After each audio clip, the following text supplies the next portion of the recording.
Em 2010, eu contratei pela primeira vez um palestrante para atuar conosco e essa pessoa veio por indicação de um outro colega professor. Ele deveria atuar num grande evento da nossa empresa e era um evento internacional em São Paulo. E além dele, esse evento reunia outros 98 palestrantes. Como fiz com tantos outros, acatei sem titubear essa indicação e acabei formulando o convite. Tratei logo de me apresentar.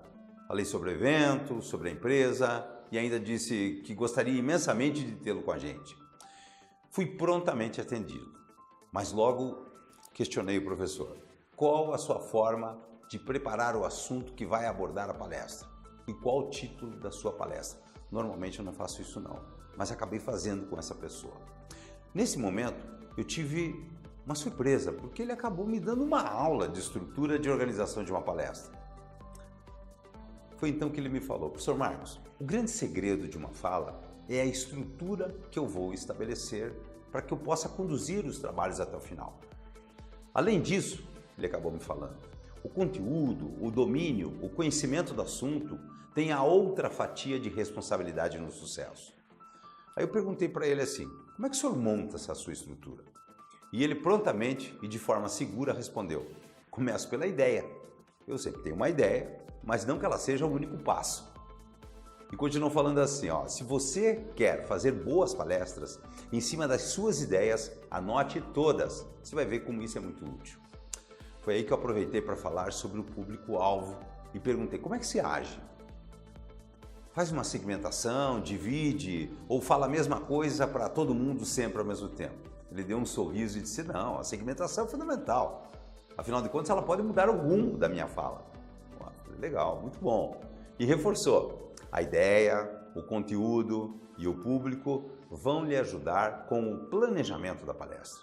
E nesse planejamento, disse ele, você deve fazer constar tudo: o início, o meio, o fim, o tempo, o tom, as alternâncias de voz, o uso de recursos audiovisuais, as respostas para qualquer pergunta feita, a posição no palco, o tipo de microfone e outros tantos itens que vão compor aí um grande roteiro da apresentação do palestrante. Foi então que eu disse a ele assim: você não tem medo de algo dar errado? E ele prontamente respondeu: na verdade tenho sim. E eu ri. E ele respondeu: sério, tenho sim. E ele perguntei: mas do que, professor? E ele falou assim: de pifar tudo, como por exemplo o computador. Vai que eu não tenho os slides do PowerPoint disponível para trabalhar. Mas aí ele com toda tranquilidade disse: eu tenho medo, mas isso não me pega mais. Na minha vida de palestrante, tive um único episódio desse. Foi o suficiente para não ficar mais refém desse recurso. Hoje, disse ele, chego preparado para atuar sem essa ferramenta. Não me tornei escravo disso. Outra dica que aprendi com ele foi que o mapa mental que ele elabora facilita a elaboração de tópicos e que isso é muito importante, pois é o que vai auxiliar em todo o percurso da fala dele e facilitar o entendimento por parte do público. Mas veja, tudo ligado, disse ele, elo a elo, de maneira a unir pensamentos. Quando eu perguntei sobre o tema, ele ponderou assim: professor Marcos, o tema ou o título, como queira, é 60% do sucesso da palestra. Isso até nós já tínhamos levantado durante vários anos. Mas tem que ser claro, tem que ser objetivo, lógico e soar agradavelmente. Pode até ser um tema provocativo, porque as pessoas também gostam muito disso. Mas enfim, todo o carinho do título é imprescindível. Seja por uma fala de 15 minutos, uma fala de 2 horas, disse o palestrante. Outra observação que ele fez foi, achei muito interessante, foi quando ele falou assim: a duração. Eu observo muito bem o tempo de acordo com o conteúdo e também, dependendo do caso, observo o conteúdo em relação ao tempo. Assim, ele tem uma melhor administração de seu tempo. Fica perfeito.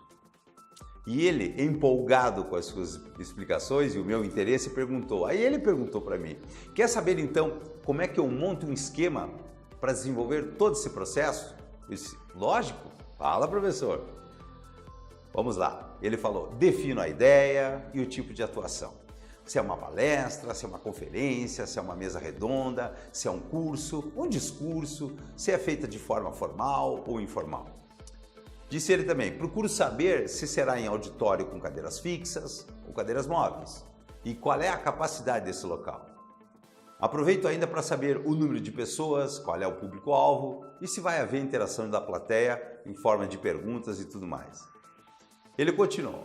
Pergunto ainda ao contratante sobre que recursos audiovisuais eu tenho disponíveis.